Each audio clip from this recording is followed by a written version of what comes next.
سه حالت ما حق و حقوقی رفته سنجش گذراندن داریم. با وجود تنقیدهای پی در پی از کمآمد برق و کمبود صفت آن در شهر و ناحیه‌های ولایت سوخت، مسئولان مرکز تاجیک استاندارد میگویند در این باره سنجش نگذرانیده‌اند. به گفته متخصصان این نهاد، برعکس صفت برق تامین کنی بهتر شده است و مراجعت و شکایتی را در این مسئله قبول نکردند. اویدی صفتی نیروی برق ما با یگان خیل مکتوب وارد نشده است. ما فقط اویدی همون طرز کاری همون حساب کنیم که برقی وارد شده بودن که اینا یگان تاریخشون یافتن یگان عینه اویدی صفتی نیروی برق یگان خیل مکتوب وارد نشده است. 5 سال پیش همین کارهای خبری بودم زیاد از 400 شکایت رسیدگی بود، لیکن حاضر یگان خیلی شکایت که وارد نشده است ما حقوقی رفته به نظارت کردن نداریم. بسیار خواهش میکنم که توسط تلفن گپ زدن چی کردن این یک طرف مسئله است، لیکن به واسطش شکایت هم نوشتن مراجعت کردن فکر میکنم یک نتیجه خوبه.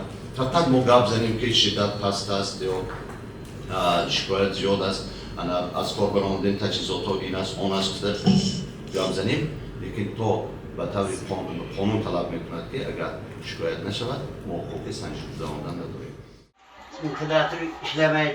این هم در حالی است که بیش از 2 ماه باز ساکنان از شدت پست نیروی برق و گاه و ناآگاه قطع کردن آن شکایت میکنند.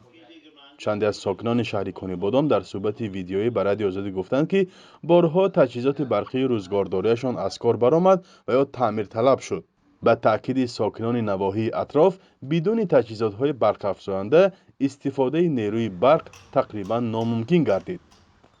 ساکنان این را به بی‌مسئولیتی کارمندان اداره برق ربط می‌دهند. کاندیشنر تماما کار نمی کند. ونتیلاتور را توسط افتوترانسفورماتور میمانیم و کمی سلقین میشویم. در یک روز 3-4 مرتبه برق را میکشند. اگر برق آید هم خیلی شدتی پست دارد. حالا پسرم سیم‌های علاوگی آورده است که کمی شدت برق را بهتر کنند.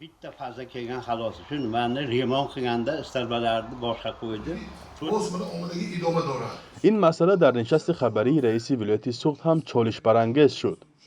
رجب احمدزاده مشکل را تایید کرد و گفت که باید در این سمت نظارت پرزور گردد. مراجعت قبول کنیدم برایتان امروز یکی از پرابلم‌های اساسی درست گفتم. امروز ببینید که لاپیش برق شده ایستاده است. اگر جای روستیش نیست. در حقیقت امروز از بی اهمیتی کارمندان بعضی امروز همون برچی‌ها امروز من سایه کشاورزی از کار برآوردنی پایگاه‌های آبکشی در بعضی منطقه‌ها از حساب پخش شدن. یکی رحمت امروز پیشوای معظم ملت جناب عالی محترم امام علی رحمان دستور جدی داده که امروز پایگاه آبکشی که در دلورزین در ظفرآباد کار و فعالیت میکند 200 مگاوات از جمهوری همسایه ما گرفته ایستاده برای دستگیری همین ساحه پایگاه آبکشی.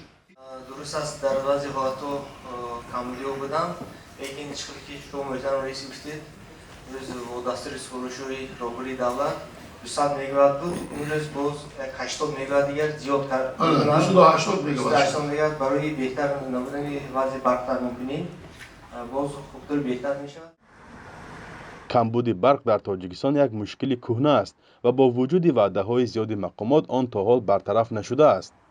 همه ساله در فصل‌های تیر ماه و زمستان ساکنان دهات تاجیکستان از کمبود برق اذیت می‌کشند.